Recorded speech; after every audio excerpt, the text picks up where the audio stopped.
Mga kaibigan, nakapos ka ba upang tunay na isaalang-alang ang nakamamanhang tapestry ng kawalang hanggan na naghihintay sa amin? Ang mga banal na kasulatan ay bumubulong ng isang lugar na lampas sa aming mga ligaw na haka-haka, isang kaharian ng hindi maisip na kagandahan at kagalakan langit. Ngayon, galugarin namin ang 7 kamanghamanghang mga katotohanan na naghihintay sa amin sa bahay na langit na iyon. Ang mga katotohanan ay napakalalim, kaya napuno ng kamanghamangha, na ang ika-4 ay tunay na mag-iiwan sa iyo. Maghanda na mapuko ang iyong puso, hindi pinapansin ang iyong pananampalataya, at ang iyong pag-unawa sa kawalang hanggan magpakailanman ay nagbago. Magsimula tayo sa malalim na pagkakaisa na ipinangako sa nilikha ng Diyos. Isipin ang isang mundo kung saan ang leon ay namamalagi sa kordero, Isaias Kapitulo 11 versikulo 6, isang mundo kung saan wala ang takot, at ang nilikha na pagkakasunod-sunod ay sumasalamin sa perpektong kapayapaan ng paglikha nito. Sa langit, hindi natin lamang masusubaybayan ang paggawa ng Diyos, makikilahok kami dito, ginalugad ang nakamamanghang kagandahan ng kanyang nilikha sa tabi ng mga nilalang na malaki at maliit, sa isang symphony ng buhay na hindi nasaksihan ang pagtatalo ng kasalanan. Larawan ang iyong sarili na naglalakad sa mga patlan ng hindi maisip na mga bulaklak, ang kanilang mga kulay ay mas mayaman, ang kanilang mga samyu na mas matamis kaysa sa anumang bagay na maiintindihan natin sa mundo. Isipin ang banayad na ugnay ng isang nilalang na kinatakutan, na iyon ay isang kasama sa perpektong paraiso na ito. Ito ay hindi lamang isang pasibo na pagmamasid, ito ay isang aktibong pakikipag-ugnayan sa mismong puso ng nilikha ng Diyos, isang pakikilahok sa patuloy na obra maestra na patuloy siyang nagpinta. Ang maayos na pagkakaugnay na ito ay sumasalamin sa kapayapaan na inilaan ng Diyos mula sa simula, isang testamento hanggang sa pagpapanumbalik ng lahat ng mga bagay. Susunod, isaalam-alang ang pribilehiyo ng pakikisama. Ang langit ay hindi isang nag-iisa na pag-iral, ito ay isang muling pagsasama-sama ng hindi maisip na sukat at kagalakan. Isipin ang pagbabahagi ng paggayon kay Abraham, tinatalakay ang pananampalataya at pamana kay Moises, o pakikinig sa karunungan ni David, lahat tulad ng inilarawan sa mayaman na tapis area ng banal na kasulatan. Ang Jeremias Kapitulo 1 versikulo 5 ay nagpapaalala sa atin na kilala tayo ng Diyos bago tayo nabuo, at sa langit, sa wakas ay makakasalubong natin ang mga humuhubog sa ating buhay, ang mga lumakad sa tabi natin sa mundong paglalakbay na ito, at ang mga nauna, na iwan ng isang pamana ng pananampalataya at pag-ibig. Ito ay isang muling pagsasama hindi lamang sa mga bayani sa Biblia kundi pati na rin sa mga mahal sa buhay na nawala, isang pagkakataon na kunin ang mga pag-uusap kung saan tayo huminto, isang pagkakataon na magbahagi ng mga kwento, at magbasa sa kagalakan ng walang hanggang pagsasama. Ang pag-iisip na yakapin muli ang isang mahal sa buhay, ang kanilang mukha ay malaya mula sa mga pagkasira ng oras at sakit, ay isang panahon na nagpapalabas ng ating pag-asa at nagpapanatili ng ating pananampalataya. At panuan ating tirahan, ang mga banal na kasulatan ay nagsasalita ng mga mansyon na inihanda para sa amin, Juan Kapitulo 14 versikulo 2-3, ang mga tahanan na dinisenyo at itinayo ng banal na arkitekto mismo, na sumasalamin sa aming pinakamalalim na hanarin, ang aming pinakaminamahal na mga pangarap. Hindi lamang ito mga bahay, ang mga ito ay mga ekspresyon ng pag-ibig ng Diyos, na naaayon sa ating mga individual na personalidad at hangarin.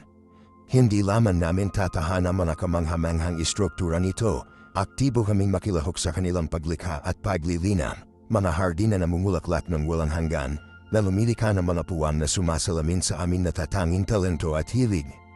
Ito ay isang pagkakataon na bumuo, lumikha, upang maipahayag ang ating sarili sa mga paraan na imposibleng isipin sa ating kasalukuyang limitadong pag-iral. Hindi lamang ito tungkol sa ginhawa, ito ay tungkol sa kopaglikha kasama ang banal, isang testamento sa halaga at natatanging halaga ng Diyos na inilalagay sa bawat isa sa atin. Higit pa sa pisikal na kagandahan at kagalakan ng pakikisama, isaalang-alang ang walang hanggan na mga pagkakataon para sa paglaki at pag-aaral na naghihintay sa atin sa langit. Isipin ang pag-access sa kaalaman, hindi nakakulong sa pamamagitan ng mga limitasyon ng pag-unawa ng tao o ang mga hadlam ng oras. Isipin ang mga misteryo ng universo na ipinakita, ang mga lihim ng paglikha ay inilatag sa harap natin. Malalaman natin ang kalaliman ng karunungan ng Diyos, na nauunawaan ang mga katotohanan na huminto sa sangkatauhan para sa millennia.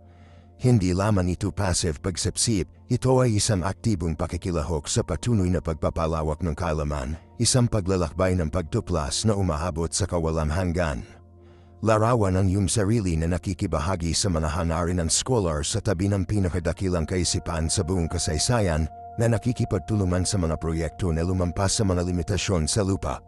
Marahil ay malunutas mo ang pagiging komplikado ng pisika ng dami kasama si Einstein, dalugarin ang mga intricacy ng kaluluwa ng tao kasama si Augustine, o isunat ang mga symphony ng celestial beauty na may Bach.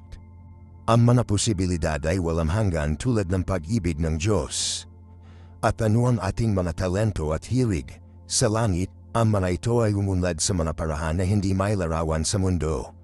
Ang mga kasanayang pinaramala namin, ang mga pangarap na ating inalagaan, ang mga malikhaing impulses na pinigilan namin lahat ay makakahanap ng kanilang perpektong pagpapahayag sa kaharian na ito ng walang hanggan na potensyal. Ang artista ay magbinta ng mga masterpieces na lampas sa pag-unawa ng tao. Ang music hero ay magsusulat ng mga symphony na sumasalamin sa mga harmonies ng mga spheres. Ang manunulat ay likha ang mga kwento na nakakakuha ng kahanyahan ng kawalang hanggan. Hindi kami limitado sa pamamagitan ng mga pisikal na hadlang, sa pamamagitan ng mga hangganan ng oras o mapagkukunan. Ang aming pagkamalikhain ay malayang dumadaloy, hindi may papalit, na na-fuel sa pamamagitan ng banal na inspirasyon na sumisid sa bawat aspeto ng langit. Isipin ang pag-sculpt na may ilaw, pagbubuo ng musika na may starlight, pagpipinta ng mga landscape na nagbabago at nagbabago sa mga panahon ng kawalang hanggan. Hindi lamang ito pagpapahayag ng sarili, ito ay isang pakikipagtulungan sa Diyos, isang pakikilahok sa patuloy na obra maestra ng kanyang universo. Ito ay isang pagkakataon na magambag sa kagandahan at pagtataka sa langit, na iwanan ang aming sariling natatani marka sa tapiserya ng kawalang hanggan. Ang bawat talento, bawat pagnanasa, bawat natataning regalo ay makakahanap ng perpektong katuparan nito, na nag-aambag sa maluwalhating symphony ng pagkakaroon ng langit. Ang mga limitasyon na nararanasan natin dito, ang mga pagkabigo sa pagkakaroon ng lupa, mawawala, papalitan ng isang walang hanggan na kapasidad para sa paggamit at katuparan. Ito ay isang kaharian kung saan ang aming potensyal ay hindi lamang natanto, ngunit walang hanggan pinalawak, lumampas kahit na ang aming mga ligaw na pamarap. Isaalang-alang din ang mga relasyon na lulatan natin sa langit. Isipin ang malalim na mga bono ng pag-ibig at pagkakaibigan na hindi nababagabag sa mga maliit na salumatan at hindi pagkakaunawaan na salot sa mga pakikipag-ugnay sa lupa. Kami ay mapapalibutan ng mga kamag-anak na espiritu, mga individual na nagbabahagi ng ating pinakamalalim na halaga at adhikain na naunawaan at pinahahalagahan tayo sa kung sino talaga tayo. Ang mga ito ay hindi lamang kakilala. Ang mga ito ay manakasama sa isang paglalakbay ng walang hanggang paglaki at pagduklas, pagbabahagi sa mga kagalakan at mga hamon ng buhay na lampas sa belo.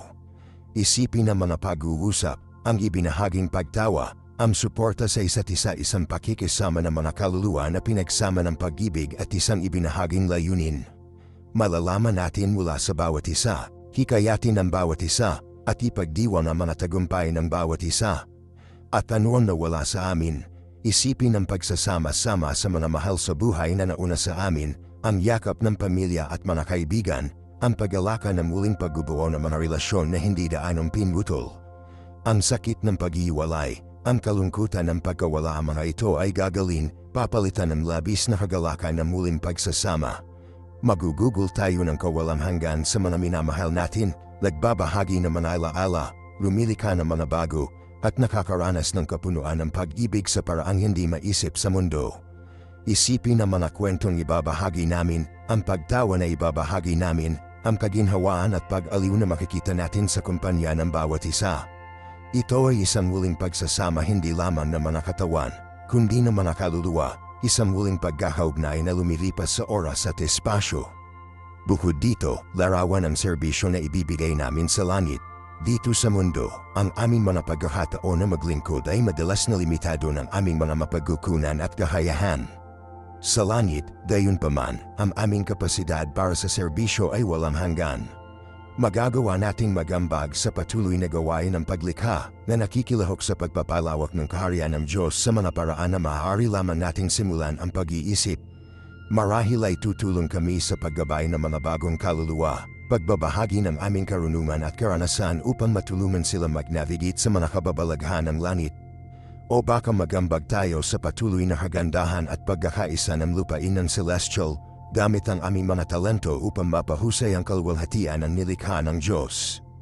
Ang mga posibilidad ay walang hanggan, at ang katuparan na nagmula sa walang pag-iimbot na serbisyo ay magiging malalim.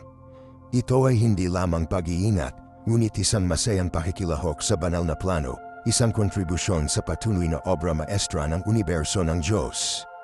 Ito ay isang pagkakataon na gamitin ang aming mga regalo at kakayahan para sa ikabubuti ng lahat, upang magambag sa patuloy na symphony ng pagkakaroon ng langit, upang mag-iwan ng isang pamatagalang pamana ng pag-ibig at serbisyo. Ang aming mga pagsisikap ay dumami, ang aming epekto na pinalakas, ang aming mga kontribusyon na kinikilala at pinahahalagahan ng lahat. Ito ay isang kaharian kung saan ang serbisyo ay hindi isang pasanin, ngunit isang pribilehyo, isang mapagkukunan ng hindi mababago na kagalakan at katuparan. Ito ay isang pagkakataon upang maipahayag ang ating pag-ibig sa Diyos at para sa ating mga kapwa nilalang sa mga paraan na lumampas sa mga limitasyon sa lupa. Ang mga pagkakataon para sa paglilingkod ay magiging walang hanggan tulad ng pag-ibig mismo ng Diyos. At lampas sa serbisyo at muling pagsasama, isipin ang pag-aaral. Dito sa mundo, ang ating edukasyon ay madalas na naggalat, limitado sa pamamagitan ng oras, mapagkukunan, at mga hadlang ng ating mga pisikal na katawan. Sa langit, gayunpaman, ang pag-aaral ay isang tuloy-tuloy, walang hanggan na proseso. Magkakaroon kami ng access sa lahat ng kaalaman, lahat ng karunungan, lahat ng pag-unawa. Isipin ang paglusaw sa mga hiwaga ng universo, paggalugad ng kailaliman ng paglikha, pag-unawa sa mga intricacy ng plano ng Diyos. Isipin ang mga pag-uusap sa mga makalanit na nilalam, kasama ang mga anghel, kasama ang mga propeta, kasama ang mga lumakad sa harap namin at nakakuha ng malalim na pananaw sa banal na kalikasan. Makikibahagi tayo sa mga intelektual na hangarin na lampas sa ating mga ligaw na pangarap, pagpapalawak ng ating isip at kaluluwa sa mga paraan na hindi natin malalampasan. Hindi lamang ito ehersisyo sa intelektual, ito ay isang paglalakbay ng espiritual na paglaki, isang pagpapalalim ng ating kaugnayan sa Diyos at sa lahat ng nilikha. Larawan ang iyong sarili sa paggalugad ng mga celestial landscapes, nakakaranas ng mga kababalaghan na lampas sa pag-unawa ng tao. Isipin ang kagandahan ng mga makalamit na hardin, ang kamahalan ng mga lungsod na langit, ang mga nakamamanghang vistas na lumalawak sa harap mo, magpakailanman na magbubukas, magpakailanman ay nagbubunyag ng mga bagong kababalaghan. Tatalakayin namin ang mga realms ng hindi maisip na kagandahan, na nakatagpo ng mga landscape na sumalungat sa paglalarawan sa lupa, na nakatagpo ng mga kababalaghan na nagbibigay inspirasyon sa kagila-hilalas at paggalang. Ito ay hindi lamang isang visual na kapistahan, ito ay isang pandama na karanasan na sumasali sa lahat ng ating mga pandama, pagyamanin ng ating mga kaluluwa at pagpapalawak ng ating pag-unawa sa sining ng Diyos.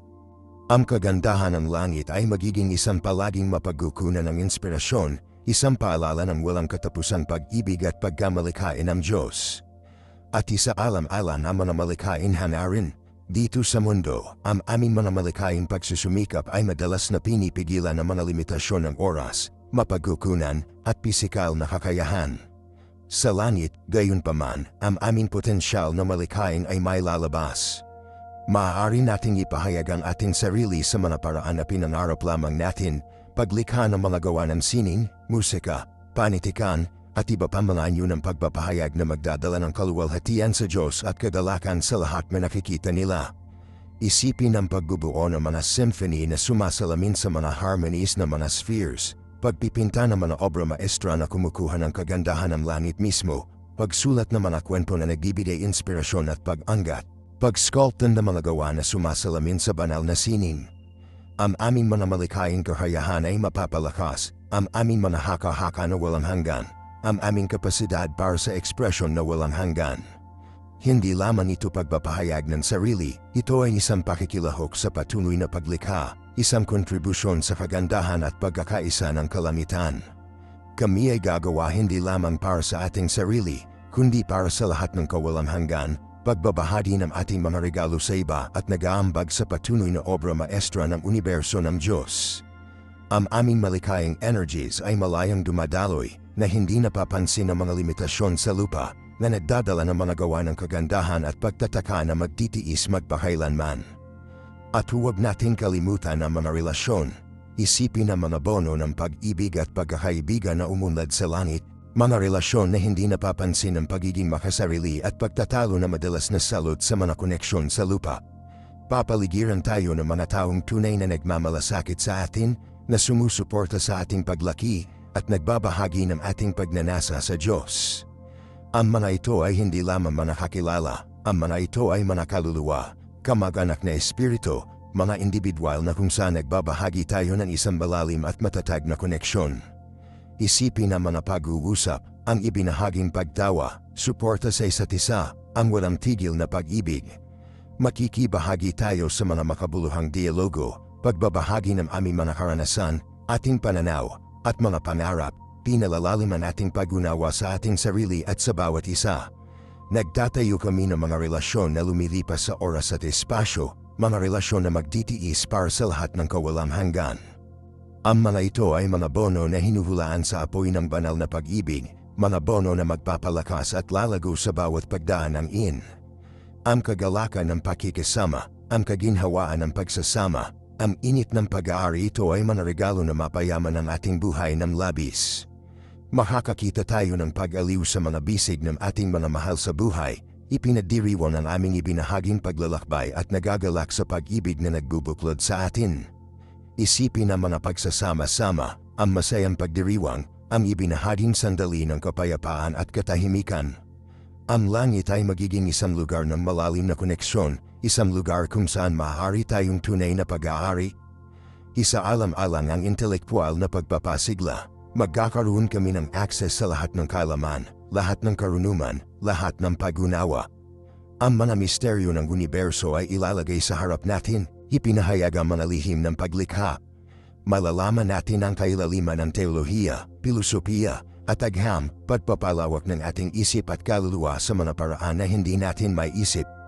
Isipin ang mga debate, ang mga talakayan, ang pagpapalitan ng mga ideya na may pinakadakilang pag-iisip sa lahat ng oras mula sa mga sinaunang pilosopo hanggang sa mga siyentipiko sa modernong araw, mula sa mga propeta sa Biblia hanggang sa mga makalangit na nilalang. Makikipag-ugnay tayo sa mga intelektual na hangarin na kapwa mapaghamong at reward, pagpapalawak ng ating pag-unawa sa Diyos at sa Kanyang nilikha.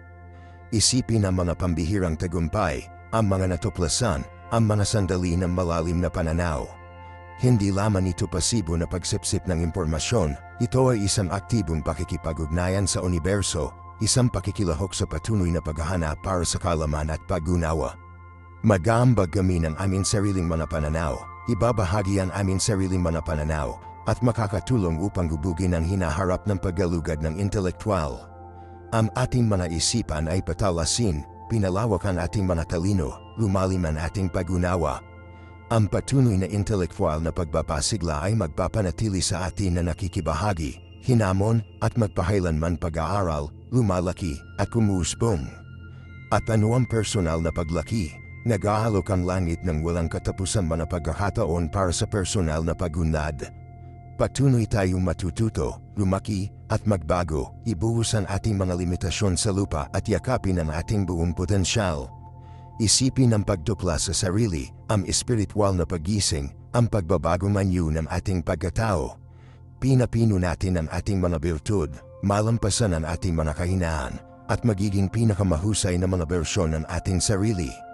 Ito ay isang paglalakbay ng patuloy na pagpapabuti, isang proseso ng patuloy na pagpipino, isang pagsusumikap patungo sa patuloy na pagiging perpekto. Susuportahan tayo ng biyaya ng Diyos, na ginagabayan ng karunungan ng mga makalangit na nilalam at hinikayat ng pag-ibig ng ating mga kapwa naninirahan. Isipin ang mga personal na tagumpay, ang mga sandali ng pagsasakatuparan sa sarili, ang malalim na pakiramdam ng katuparan. Ito ay hindi lamang isang passive na proseso, ito ay isang aktibong pakikipag-ugnayan sa aming sariling potensyal, isang malay-tao na pagsisikap upang maging mas katulad ng Diyos. Ang aming pagkatao ay mahuhubo, ang ating mga espiritu ay pinino, ang ating mga kaluluwa ay nalinis, na lumapit sa banal. Ang patuloy na paglalakbay ng pagtuklas sa sarili ay magiging mapagkukunan ng patuloy na kagalakan at katuparan, isang testamento sa pagbabago ng kapangyarihan ng pag-ibig ng Diyos. At huwag nating kalimutan na manamalikhain hanarin. Ang langit ay magiging isang walang hanggan na canvas para sa ating pagkamalikhain, isang mayabong na lupa para umunlad ang ating mga haka-haka. Isipin ang musika na lilikha namin, ang mga symphony na ating isusulat, ang mga kanta na aawit namin. Magkakaroon kami ng access sa mga instrumento na lampas sa aming mga ligaw na panarap, tunog at melodies na hindi pa naririnig. Makikipagtulungan kami sa mga music hero ng Celestial, pagbabahagi ng aming mga talento at nagbibigay inspirasyon sa bawat isa upang maabot ang mga bagong taas ng artistikong pagpapahayag. Isipin ang mga kwadro na lilikha namin, ang mga eskultura na aming inukit, ang mga kwentong isusulat namin. Magkakaroon kami ng access sa mga materyales at pamamaraan na lampas sa aming pag-unawa sa lupa, na lumilikha ng mga gawa ng sining na kapwa maganda at malalim. Ibabahagi namin ang aming mga nilikha sa iba, nagbibigay inspirasyon sa kanila at inspirasyon bilang kapalit. Ito ay magiging isang lugar ng patuloy na pagbabago ng artistikong, isang kaharian kung saan walang alam ang pagkamalikhain. Galugarin namin ang mga bagong anyo ng sining, mag-imbento ng mga bagong estilo, itulak ang mga hangganan ng pagpapahayag ng artistikong. Ang aming mga malikhaing espiritu ay mapapansin, ang aming mga haka-haka ay pinakawalan, pinino ang aming mga talento. Ang patuloy na malikhaing pakikipag-ugnay na ito ay magpapanatili sa atin na nakikibahagi, natutupad, at magpakailanman na matuklasan ang mga bagong paraan upang maipahayag ang ating sarili at ibahagi ang ating mga regalo sa mundo. Isipin ang nakamamanghang kagandahan ng mga celestial landscapes na nagbibigay inspirasyon sa ating mga masining na pagsusumikap sa mga paraan na hindi natin maalam. Pagkatapos ay mayroong kaharian ng serbisyo. Sa langit, magkakaroon tayo ng pagkakataong maglingkod sa iba sa mga paraan na maaari lamang nating managinip ngayon. Gagamitin namin ang aming mga talento at kakayahan upang matulungan ang iba na lumago, upang pagalingin ang iba, upang mapataas ang iba. Isipin ang paghahabag na mararanasan natin, ang kagalakan ng pag-ibigay, ang katuparan ng paglilingkod. Magagawa naming mag-alok ng ginhawa sa mga nananailangan, gabay sa mga nawala, at suporta sa mga nahihirapan. Hindi lamang ito tungkol sa mga gawa ng kawang-gawa, ito ay tungkol sa isang malalim at matatag na pangako sa kagalingan ng iba. Magtutulungan kami upang lumikha ng isang lipunan na makatarungan, mahabagin, at mapagmahal.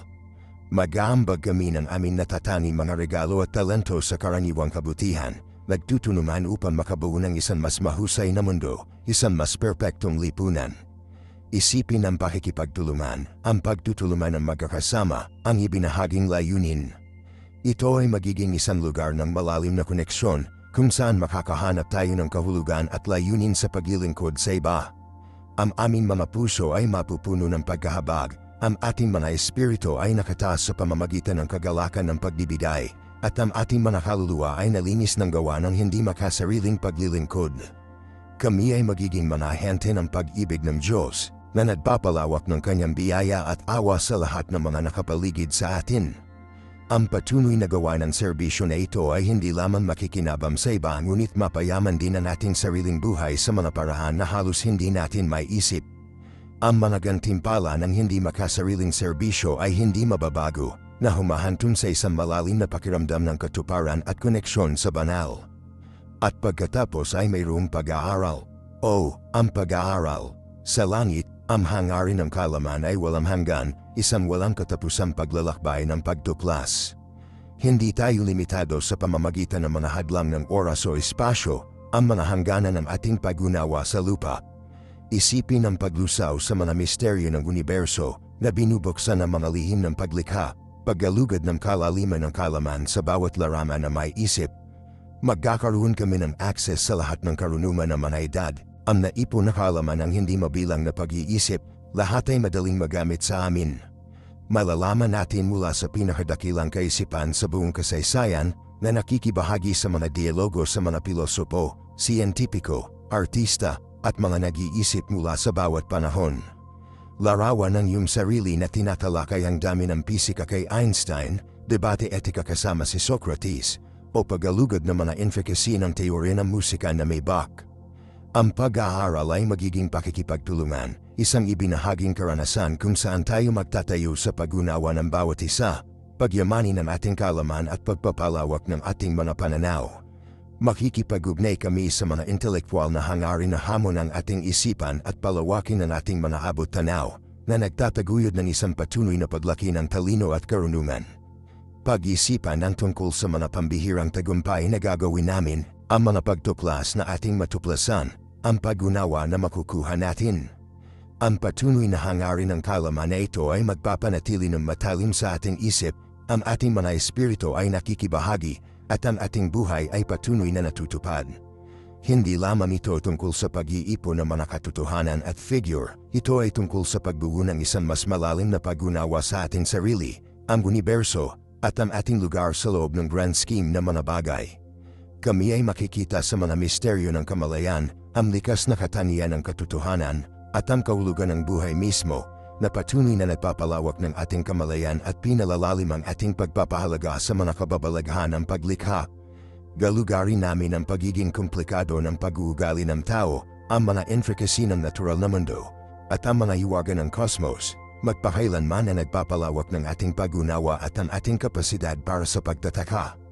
Ang kagalakan ng pag-aaral, ang kasiyahan ng pagtuklas, ang kasiyahan ng pag-unawa, ang mga ito ay palaging manakasama sa ating paglalakbay sa langit. At ang patuloy na paggalugad ng intelektual na ito ay hindi lamang pagyamanin ang ating sariling buhay, ngunit magbibigay daan din tayo upang mas mahusay na maglingkod sa iba at mag-ambag sa karaniwang kabutihan. Ang mas natutunan natin, mas marami tayong magagawa sa kolektibong kaalaman at karunungan ng langit, na lumilika ng isang lipunan na kapwa may intelektual na masigla at malalim na mahabagin. Ang hangarin ng kaalaman ay magiging isang tuloy-tuloy na mapagkukunan ng inspirasyon, kagalakan, at katuparan, pagyamanin ang bawat aspeto ng ating pag-iral sa langit. Isipin ang mga aklatan ng langit, hindi lamang mga gusali na puno ng mga libro, ngunit walang hanggan na mga repository ng impormasyon, ma-access agad. Maaari naming malutas ang kumpletong mga gawa ng Shakespeare, hindi lamang ang mga dula na alam natin, ngunit bawat sonnet, bawat titik, bawat scrap ng papel na kanyang naantig, naintindihan sa loob ng konteksto ng kanyang buhay, sa kanyang panahon, at ang paghina ng kanyang inspirasyon. Maaari namin masaksihan ang ebolusyon ng pang-agham na pag-iisip, mula sa pinakaunang mga obserbasyon ng mga bituin hanggang sa pagputol ng gilid ng theoretical na pisika, nakikita ang mga koneksyon, mga lips at hangganan, ang mga pagkakamali at pagwawasto, lahat ay inilatag sa harap natin. Maaari naming masubaybayan ang pagunlad ng sining, musika, at panitikan sa buong kultura at siglo, nakakaranas ng emosyonal na resonance ng bawat obra maestra, pag-unawa sa hangarin ng artist, konteksto ng lipunan, at ang epekto sa mga kasunod na henerasyon. Ang pag-access na ito ay hindi magiging pasibo, kami ay magiging aktibo mga kalahok, nakikibahagi sa virtual na pakikipagtulungan sa mga pangnamatay na masters. Maaari kaming magtrabaho kasama si Leonardo da Vinci na nag-aalok ng aming sariling mga pananaw sa kanyang mga anatomical na guhit, pag-aaral mula sa kanyang mga pamamaraan at pagbabahagi ng aming sariling mga pananaw. Maaari naming isulat ang mga symphony na may Beethoven na nagtatayo sa kanyang revolusyonaryo estilo, isinasama ang mga impluensya mula sa iba pang mga eres at kultura. Ang potensyal na malikain ay walang hanggan. Maaari naming galugarin ang kasaysayan ng bawat bansa na nakakaranas ng kanilang mga tagumpay at trahedya mismo, nakakakuha ng isang malalim na pag-unawa sa kanilang mga nuances sa kultura at ang pagkakaugnay ng kasaysayan ng tao. Hindi lamang namin basahin ang tungkol sa Revolusyon Pranses. Pupunta kami doon na nasasaksihan ang bagyo ng Bastille, naramdaman ang pagnanasa at takot sa mga revolusyonaryo.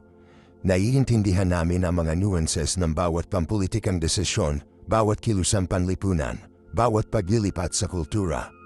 Ang pag-unawa na ito ay magtataguyod ng empatiya at pakikiramay na nagpapahintulot sa amin na pahalagahan ang pagkakaiba-iba ng karanasan ng tao at ang mga hamon na kinakaharap ng iba't ibang mga lipunan sa buong panahon.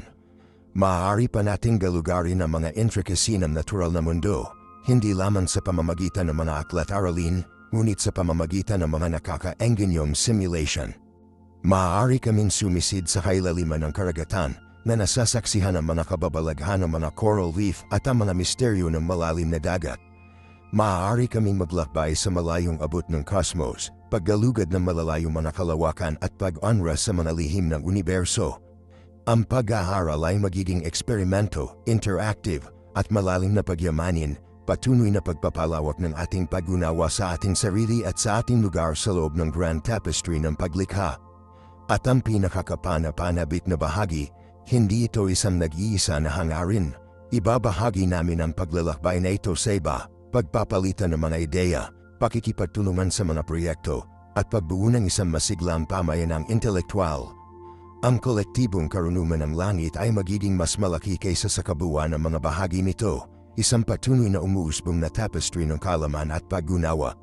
Tatalakayin, debate, at matuklasan ng magkasama, patuloy na itinutulak ang mga hangganan ng aming pag-unawa at pagyamanin ang buhay ng bawat isa. Isipin ang mga posibilidad para sa mga pambihirang tagumpay sa agham. Maaari naming masaksihan ang kapanganakan ng mga mekanika ng dami, hindi lamang sa pamamagitan ng mga aklat aralin, ngunit sa pamamagitan ng pakikilahok sa mismong mga debate at mga eksperimento na humuhubog sa bukid. Maaari namin makita ang pakikipagbuno ni Einstein sa mga equation ng pangkalahatang kapamamagitan na nag-aalok ng aming sariling mga pananaw at potensyal na kahit na nag-aambag sa solusyon ng ilan sa kanyang pinakamapaghamong mga problema. Maaari naming galugarin ang mga misteryo ng madilim na bagay at madilim na enerhiya na nakikipagtulungan sa mga nangungunang siyentipiko mula sa buong edad at potensyal na pag-unlock ng mga lihim ng pagpapalawak ng universo. Ang nagdutulungan na kalikasan ng pagsusumikap na ito ay susi. Isipin ang potensyal para sa pagpabilis ng pagunlad ng pangagham sa pamamagitan ng pagsasama-sama ng pinakamaliwanag na kaisipan mula sa bawat panahon. Maaari naming malutas ang mga problema na naganapan sa katauhan sa loob ng maraming siglo, mula sa pagpapagaling sa mga sakit hanggang sa pagbuo ng napapanatiling mga mapagkukunan ng enerhiya. Ang kolektibong katalinuhan, ang ibinahaging karanasan, ang patuloy na pagpapalitan ng mga ideya ito ang makina ng tunay na pagunlad. At hindi lamang ito tungkol sa mga pagsulong sa agham, maaari nating suriin ang mga pilosopikal na implikasyon ng aming mga pagtuklas. Maaari namin debate ang likas na katangian ng kamalayan, ang kahulugan ng buhay, at ang etika ng pagsulong ng teknolohikal na may pinakadakilang nag-iisip sa lahat ng oras. Socrates, Plato, Aristotle isipin na makisali sa pilosopikal na diskurso sa mga higanteng ito. Hinahamon ang kanilang mga ideya at pagkakaroon ng ating sariling mga pananaw na hinuhubog ng kanilang karunungan. Hindi ito magiging isang pasibo na pagmamasid, ito ay magiging isang aktibo, nakakaakit na pakikilahok sa patuloy na pag-uusap ng sangkatauhan. Kami ay humuhubog sa hinaharap, hindi lamang pagmamasid dito, at isaalam-alang ang epekto sa edukasyon. Isipin ang isang mundo kung saan ang pag-aaral ay hindi isang pasibo na pagtanggap ng impormasyon, ngunit isang aktibong paggalugad ng kaalaman. Kung saan ang mga mag-aaral ay hindi lamang basahin ang tungkol sa kasaysayan, ngunit maranasan ito, kung saan hindi lamang nila pag-aralan ang agham, ngunit lumahok sa paglikha nito. Ang nakakaengginyong karanasan sa pag-aaral na ito ay magtataguyod ng isang malalim na pag-unawa at pagpapahalaga sa kaalaman, na hindi pinapansin ng isang habang buhay na pagnanasa sa pag-aaral at pagtuklas sa bawat individual. Hindi lamang ito tungkol sa pagguha ng mga katotohanan, ito ay tungkol sa paglilinang ng isang pag-ibig sa pag-aaral, isang pagnanais na galugarin, at isang kapasidad na kritikal na pag-aralan ng impormasyon. Ang potensyal para sa personal na paglaki ay napakalawa, sa pamamagitan ng nakakaranas ng buhay at pakikibaka ng iba sa buong oras at kultura. Bubuo tayo ng isang malalim na pakikiramay at pag-unawa sa kalagayan ng tao. Malalaman namin pahalagahan ang pagkakaiba-iba ng karanasan ng tao upang maunawaan ang iba't ibang mga pananaw at pagtagumpayan ang aming sariling mga biases. Ito ay haantong sa isang mas mahabagin at mapagparaya na mundo kung saan ang mga pagkakaiba ay ipinadiriwang kaysa sa kinatakutan. Ang pagbabago manyo ay magiging malalim na nakakaapekto hindi lamang sa ating individual na buhay kundi ang kolektibong kamalayan ng sangkatauhan. Hindi lamang ito tungkol sa pag-access ng impormasyon, ito ay tungkol sa pagiging bahagi ng isang mas malaki, umuusbong na salaysay, isang tuloy-tuloy na pag-uusap sa buong oras at espasyo na nagpayaman sa ating buhay na hindi masukat. Isipin ang mga breakthrough sa sining at musika, maaari naming masaksihan ang malikhaing proseso ng Michelangelo mismo, alamin na manalihin ng kanyang pamamaraan, at kahit na makipagtulungan sa kanya sa isang bagong obra maestra. Maaari nating makinig sa Beethoven na bumubuo ng kanyang mga symphony, naramdaman ang hilaw na emosyon na ibinuhos sa bawat tala. Ang pagsasanib ng mga estilo ng artistikong sa buong siglo ay nakamamamham na humahantong sa ganap na bagong anyo ng pagpapahayag at nakasisiglang henerasyon ng mga artista na darating. Hindi ito magiging isang pagpapahalaga lamang sa kasaysayan ng sining, ito ay magiging isang masigla, participatory evolution ng sining mismo. At isipin ang tungkol sa mga pagsulong sa teknolohiya, isipin ang pakikipagtulungan kay Leonardo da Vinci sa kanyang mga imbensyon, pinino ang kanyang mga disenyo, at pabilis ang pagbuo ng mga teknolohiya ng mga siglo na mas maaga sa kanilang oras. Maaari namin potensyal na i-unlock ang mga solusyon sa mga kontemporaryong teknolohikal na hamon sa pamamagitan ng pag-aaral mula sa talino ng paglikha ng mga nakaraang mga makabagong ideya. Ang synergistic na epekto ng pagsasama ng kaalaman sa kasaysayan sa mga modernong pananaw ay maaaring magtulak sa pagsulong ng teknolohiya sa isang walang uliran na raid. Ang pakikipagtulungan sa oras na ito ay hindi lamang tungkol sa pag-access ng impormasyon, ito ay tungkol sa pag-aalaga ng isang dynamic na pagpapalitan ng mga ideya na nagtutulak sa mga hangganan ng pagkamalikhain at pagbabago ng tao. Hindi lamang ito tungkol sa pag-oobserba ng nakaraan, ngunit aktibong humuhubog sa hinaharap sa pamamagitan ng isang malalim na pag-unawa sa aming kolektibong kasaysayan. Isaalang-alang ang mga etikal na implikasyon, gayunpaman. Ang ganitong kapangyarihan ay nangangailangan ng napakalaking responsibilidad. Kailangan nating magtatag ng mahigpit na mga alituntunin upang maiwasan ang mga kabalintunaan, upang matiyak ang integridad ng mga kaganapan sa kasaysayan, at maiwasan ang hindi sinasadyang mga kahihinatnan. Ang mga etikal na pagsasaalam-alam ay pinakamahalaga, at ang pag-navigate sa kanila ay mananailaman ng mainat na pag-iisip at pakikipagtulungan sa mga pinakamaliwanag na kaisipan. Ang potensyal para sa maling paggamit ay makabuluhan, at ang pag-iingat laban sa mga naturang pananib ay dapat na isang pangunahing prioridad.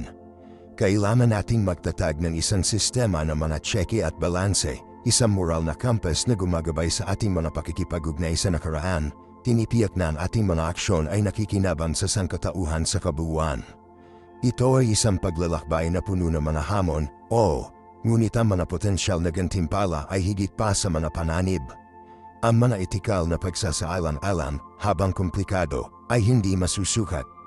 Sa mainat na pagpaplano at isang malalim na panako sa responsableng pagbabago, maaari nating mai-navigate ang mga hamong ito at magamit ang hindi kapanipaniwalang potensyal ng teknolohiyang ito. Ang paggalugad ng kasaysayan ay hindi dapat maging isang pasibo na pagsusumikap, dapat itong gabayan ng isang malakas na balangkas ng etikal, tinitiyak ang pagpapanatili ng nakaraan habang sabay na nagtatayo ng isang mas mahusay na hinaharap. Ito ay hindi lamang isang teknolohikal na paglukso, ito ay isang pilosopiko at etikal din. Hindi lamang namin pinag-uusapan ang tungkol sa paglalakbay sa oras, pinag-uusapan natin ang tungkol sa mismong kahanyahan ng sangkatauhan, ang kapasidad nito para sa pagunlad, ang potensyal nito para sa parehong paglikha at paggawasa. Ito ay isang responsibilidad na dapat nating harapin ng may lakas ng loob, karunungan, at isang malalim na pakiramdam ng kamalayan sa etikal.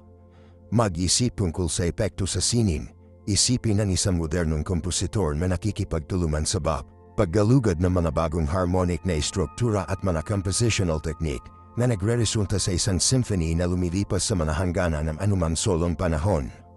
O isang pintor na nagtatrabaho sa tabi ni Michelangelo, na nag-e-eksperimento sa mga bagong pigment at pananaw, na lumilikha ng mga obra maestra na muling tukuyin ang pagpapahayag ng artistikom. Ang mga posibilidad ay walang hanggan. Hindi lamang ito tungkol sa pagtitiklop ng nakaraan, ito ay tungkol sa paglikha ng isang bagay na ganap na bago, isang bagay na ipinamanahula sa isang dialogo sa pagitan ng iba't ibang mga eres, iba't ibang kultura, iba't ibang mga isip, at ang mga implikasyon ay umaabot sa kabila ng artistikong kaharian. Isaalang-alang ang mga pagsulong sa gamot, ang pakikipagtulungan sa mga makasaysayang medikal na pioneer ay maaaring humantong sa mga breakthrough sa pag-iwas at paggamot sa sakit, na potensyal na pagtanggal ng mga sakit na naganapan sangkatauhan sa loob ng maraming siglo. Isipin na nagtatrabaho sa tabi ng Hippocrates, pag-aaral mula sa kanyang mga obserbasyon at pagsasama sa kanila sa aming modernong pag-unawa sa biology ng tao. Ang potensyal para sa pagpapagaling sa mga sakit tulad ng cancer o Alzheimer's ay maaaring exponentially nadagdagan sa pamamagitan ng ganitong uri ng pakikipagtulungan ng cross-temporal. Ito ay hindi lamang isang theoretical na posibilidad, ito ay isang nasasalat na pagkakataon upang mapabilis ang pag-unlad ng tao sa hindi mabilang na mga patlam. Pinag-uusapan namin ang tungkol sa isang paradigm shift, isang pangunahing pagbabago sa kung paano namin lapitan ang pananaliksik, pagbabago, at ang tunay na likas na pag-unlad mismo. Ang mga etikal na pagsasaalang-alam, gayunpaman, ay nananatiling mahalaga. Dapat tayong magtatag ng isang matatag na sistema ng pananasiwa, isang konseho ng mga eksperto mula sa iba't ibang mga disiplina, mga historiador, etika, siyentipiko, artista upang gabayan ang ating pakikipag-ugnayan sa nakaraan. Ang konseho na ito ay kikilos bilang isang panamalaga, tinitiyak na ang ating mga aksyon ay maayos, na maiiwasan natin ang paglikha ng mga kabalintunaan o pagbabago ng kurso ng kasaysayan sa mga nakapipinsalang paraan. Ang transparency at pananagutan ay dapat na nasa core ng sistema nito. Ang bawat pakikipag-ugnay, bawat pakikipagtulungan, ay dapat na maingat na dokumentado at masuri upang maiwasan ang hindi inaasahang mga kahihinatnan. Dapat nating lapitan ang teknolohiya nito na may lubos na pagpapakumbaba, na kinikilala ang napakalawak na kapangyarihan na ginagamit natin at ang responsibilidad na kasama nito. Ang potensyal para sa maling paggamit ay palaging naroon, at dapat tayong maging maingat sa ating mga pagsisikap upang maiwasan ito. Ang kinabukasan ng sangkatauhan ay maaaring nakasalalay dito. Ito ay hindi lamang tungkol sa paglalakbay sa oras, tungkol ito sa hinaharap ng sibilisasyong tao. Ang responsable at etikal na pag-unlad ng teknolohiya nito ay maaaring magtapos sa isang panahon ng walang guliran na pag-unlad at pag-unawa. Ngunit ang landas ng pasulong ay nananailaman ng maingat na pagsasaalang-alam, masusing pagpaplano, at isang matatag na panakop sa mga prinsipyo ng etikal. Dapat tayong magpatuloy ng may pag-iingat, ngunit sa walang tigil na paglutas, upang magamit ang napakalawak na potensyal ng teknolohiya nito para sa pagpapabuti ng sangkatauhan. Kaya, ano ang iyong mga saloobin sa etikal na implikasyon ng pakikipagtulungan ng cross-temporal? Ipaalam sa akin sa mga komento sa ibaba, at huwag kalimutan na mag-subscribe, pindutin ang notification bell upang hindi ka makaligtaan sa aming susunod na video na ginalugad ang mga praktikal na aplikasyon ng hindi kapanipaniwalang teknolohiya nito. Hanggang doon, ito ay si Marco, nag-sign off.